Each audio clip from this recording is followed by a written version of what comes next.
The next item of business is a personal statement by Michael Matheson, and I call on Michael Matheson. Thank you, Presiding Officer, for the opportunity to make a personal statement to Parliament. I want to address the significant level of interest in the data roaming charges associated with my parliamentary iPad during a family holiday in Morocco between the 27th of December and the 3rd of January this year. Firstly, I want to apologise to the Chamber for the cost of the roaming charges. As I set out in my public statement on Friday, I accept that the charges have come about as a result of not updating the SIM card in my iPad to the new contract provider. I also recognise that I should have informed Parliament IT of my holiday plans in advance of travelling and that I would be taking 2 devices.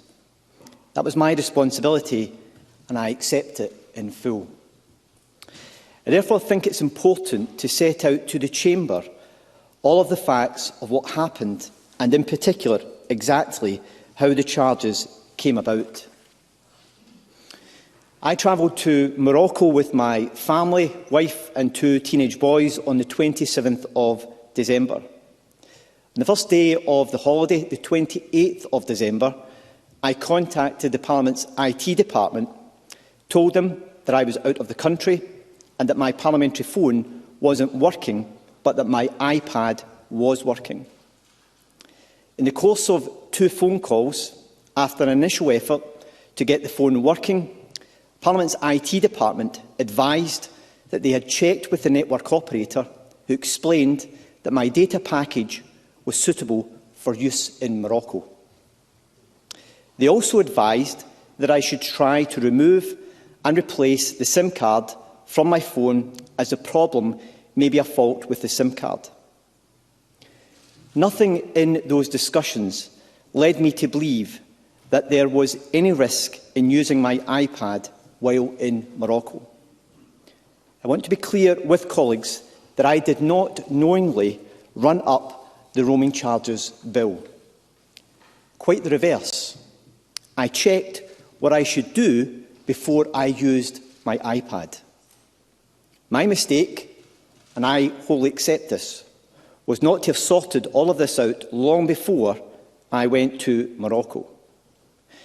In January this year, I was informed of the high data charges accrued to my iPad.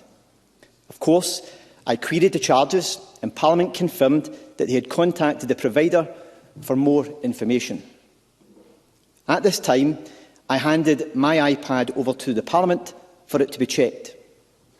It's important to be clear that, throughout this time, I was not clear what had caused the high charges. I had not used iPad for any purpose other than parliamentary and constituency business, and could not understand how the costs could be so high. Parliament confirmed the network provider was unable to give further details of what led to the charges. In the absence of a clear explanation of how such a large bill could have happened, I thought it appropriate to make a contribution through office allowances of £3,000 towards the cost. Following the publication of my expenses last week, there was significant media coverage of the charges. Presiding Officer, it is at this point, last Thursday night, when I returned home, that I was made aware by my wife that other members of her family had made use of the iPad data. This was the first I knew that the data had been used by anyone else. I had previously checked this, but the truth only emerged after the story was in the news. I should have pressed harder. Perhaps I should have been less willing to believe what I had been told. Presiding Officer, I need to be very clear with you and colleagues today. The responsibility for the iPad is mine. The responsibility for the data usage is mine. That is why my wife and I made the immediate decision to reimburse the Parliament the full costs. I contacted parliamentary authorities the next day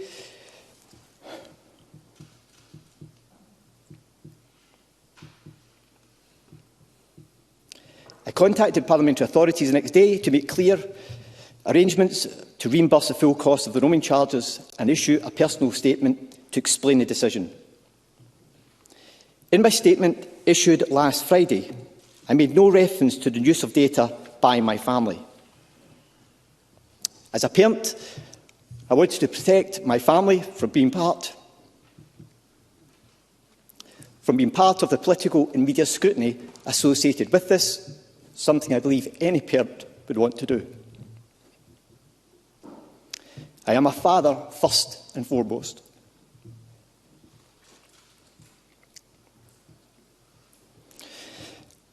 I can see now that it's just not possible to explain the data usage without explaining their role.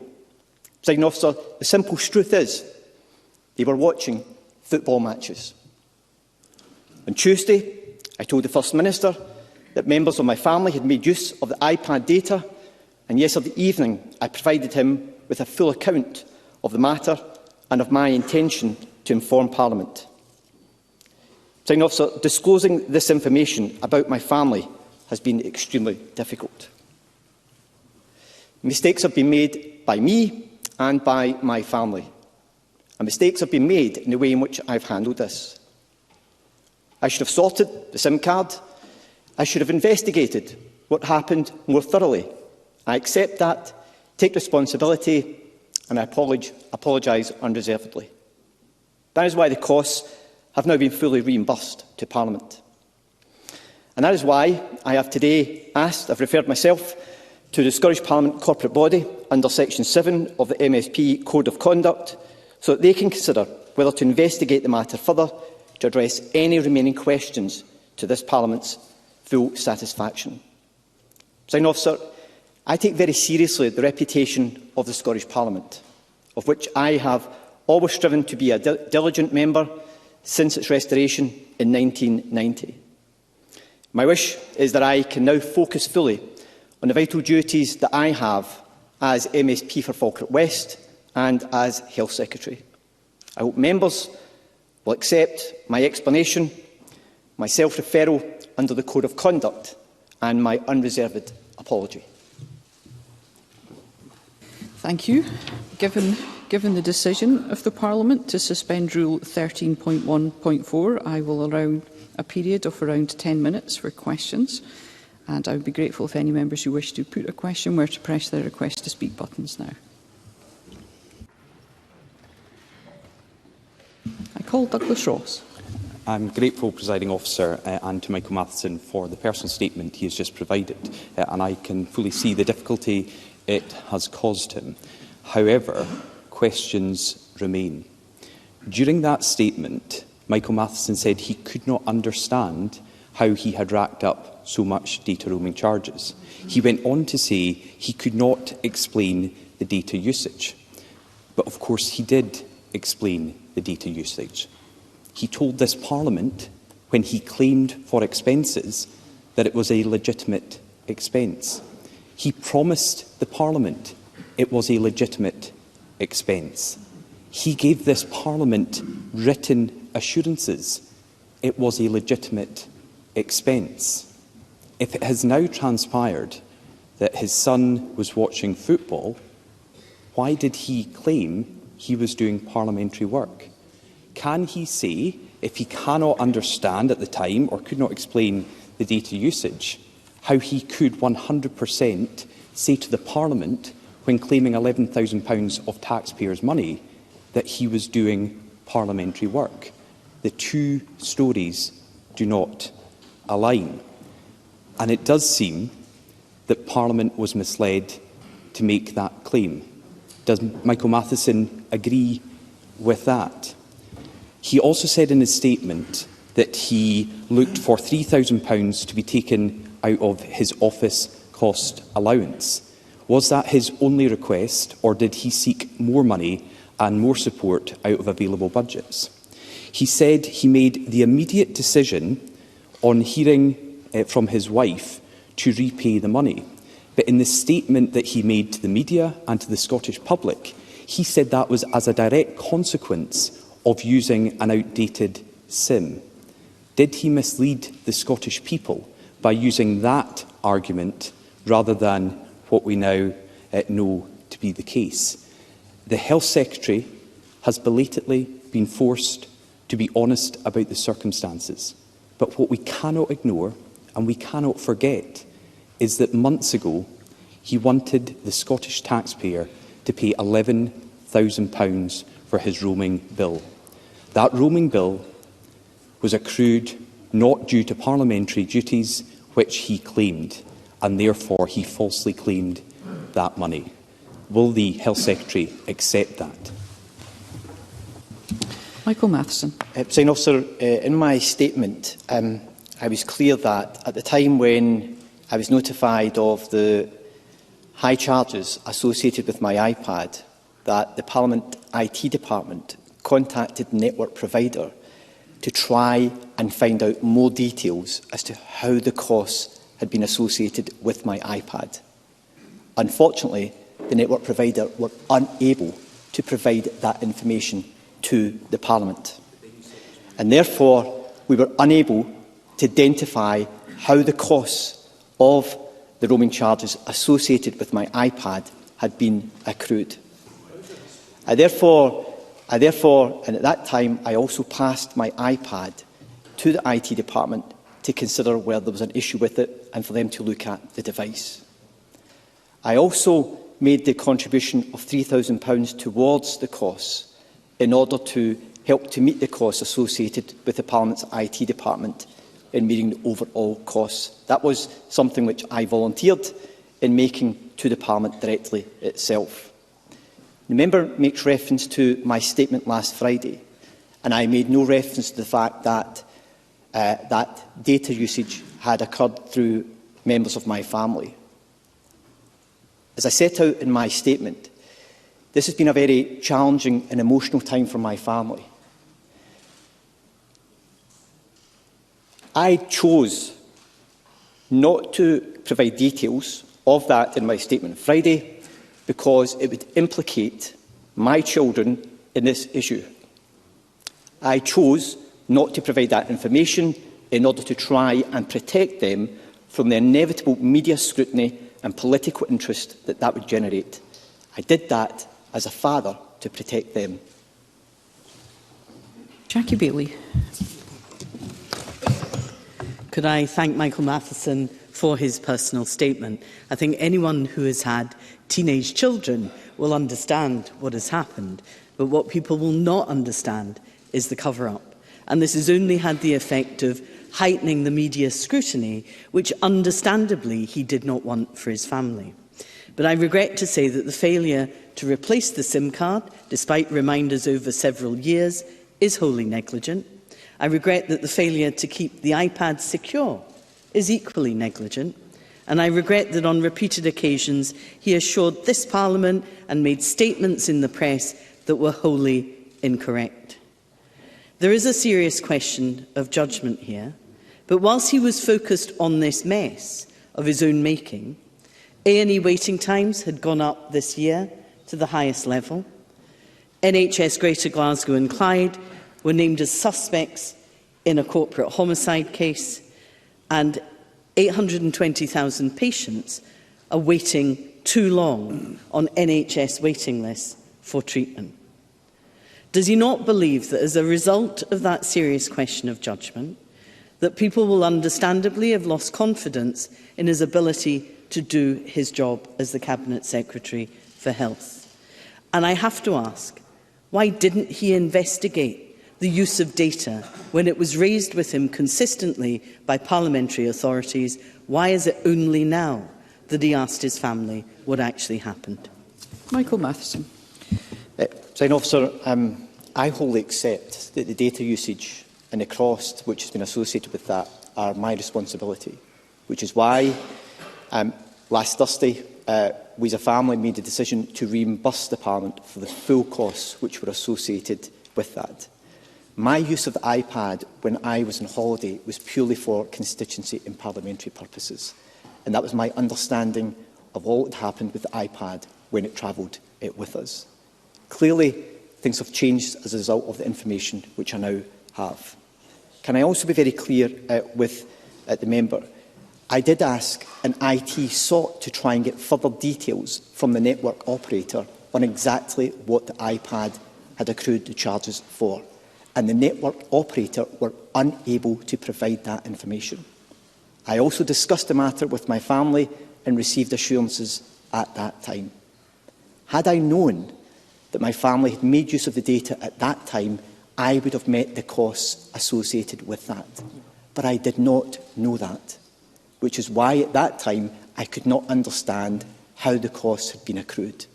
When it became apparent that we had accrued the costs as a result of actions within my family, we took the immediate decision to reimburse the full amount to the Parliament. So I hope the member will take my reassurance that as soon as that became apparent to us, that we as a family decided to ensure that Parliament were reimbursed for the full costs associated with it. Rona Mackay. Thank you, Presiding Officer. Can I welcome the member's statement and ask whether he's engaged with the Parliament on data capping on parliamentary devices in the future? Michael Matheson. Presiding Officer, I am aware that the Parliament are undertaking a review of the existing arrangements which they have in place. In my own experience, my own painful experience of this, I'm more than happy to engage with the Parliament to offer them any assistance I can from my experience to ensure that no other member experiences this type of difficulty at some point in the future. Megan Gallagher. Thank you, Presiding Officer. For a family member to access the Cabinet Secretary's iPad, passwords would need to be shared. Can the Cabinet Secretary confirm if he has shared his device's passwords with anyone? Does he accept that this goes against GDPR rules, given the sensitive information held on parliamentary devices? And can he share with the Chamber when he first shared with the First Minister that his family members used his iPad during his family holiday in Morocco? Michael Matheson. In terms of the information I provided to the First Minister, I set that out in my statement. When I engaged with the Parliament's IT department about the difficulties which I had with my phone not operating, the advice I was given was that I could use the iPad for hotspotting purposes. My son, I had used a hotspot before. My son helped to facilitate that provision. And that is how they have been able to access the data that was provided within the iPad during the course of our holiday period. Martin Whitfield. I'm very grateful, Presiding Officer, and can I thank the member for his statement. We spoke yesterday in this chamber about the Nolan principles of selflessness, integrity, objectivity, accountability, openness, honesty and leadership. And we have seen, I think, across this chamber and outside the challenge that this statement has been, and I respect that. In the My Expenses that we use in this Parliament to authorise payments out of the budget that's provided by the Parliament from the taxpayer, we certify that the expenditure was appropriate and arisen. That was not correct in this case, was it? Michael Matheson. Presiding Officer, this was a cost which was accrued to the Parliament's IT provision, not through my office allowances. And it was funded centrally by the Scottish Parliament. So there was no claim for the £11,000 through my parliamentary office. I volunteered to make a contribution towards the cost, given the costs that the Parliament were facing as a result of the high roaming charges. Jackie Dunbar. Thank you, Presiding Officer. Does the member agree with me that standards in public office are very important and that's why it's right that he has referred himself to the Parliament Bureau? Michael Matheson. Presiding Officer, I've been 24 years in this Parliament and I've always sought to maintain the high standards of the Parliament through how I conduct myself, not as a Minister but as an MSP, how my constituency office operates in supporting constituents, and how we have utilised the public resources that we are provided to undertake our job. They are standards that I've always sought to apply and I will continue to seek to apply. I've acknowledged the errors that have been made in this particular instance, and as soon as those errors became apparent to us, the actions that I have taken in order to address them by fully reimbursing the Parliament for the costs.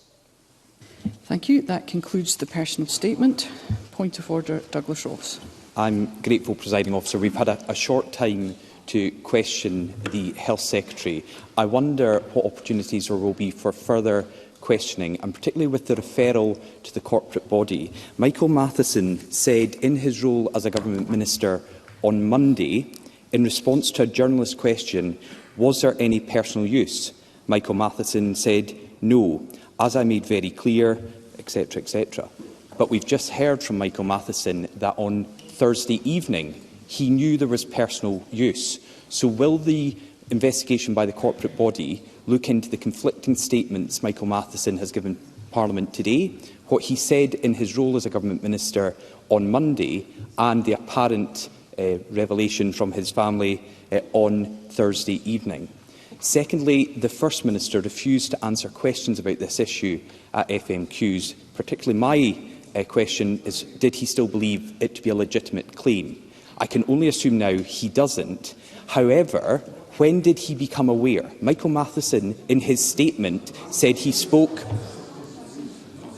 Michael Matheson said in his statement he spoke to the First Minister last night, advising that he would be making a personal statement. But between Thursday evening last week and yesterday, when did he inform the First Minister that he had found out that had been used for personal reasons? And finally, Presiding Officer... Mr Ross, questions to other members are not points of order. Points of order are matters as to are to question whether proper procedures are or have been followed. They are matters that are covered in the standing orders. Now, I would ask you to conclude very quickly, Mr Ross. Yes, but I did preface my remarks that I'm asking how Parliament can get these answers, given we've had a very tight timescale, and on the point about the Scottish Parliamentary Corporate Body investigation. I will respond to that, Mr Ross. All members will be aware that where there are matters to be pursued further, they should liaise with their business managers, who can pursue that matter with the Parliamentary Bureau at its meetings. And the corporate body shall, of course, consider any referral. We'll now move on to the next item. Stephen Kerr, point of order. My colleague Megan Gallagher asked a very important question of Michael Matheson. It has to do with the security of parliamentary devices. I will stop you at that point, Mr Kerr. I have just said if you want to avail yourself of the standing orders and look at the standing orders with regards to points of order, they are to cover whether or not proper procedures are or have been followed in the Chamber in the course of our parliamentary business. This is not, I would suggest, the most appropriate venue for raising the question that you now wish to put. We will move on to the next item of business.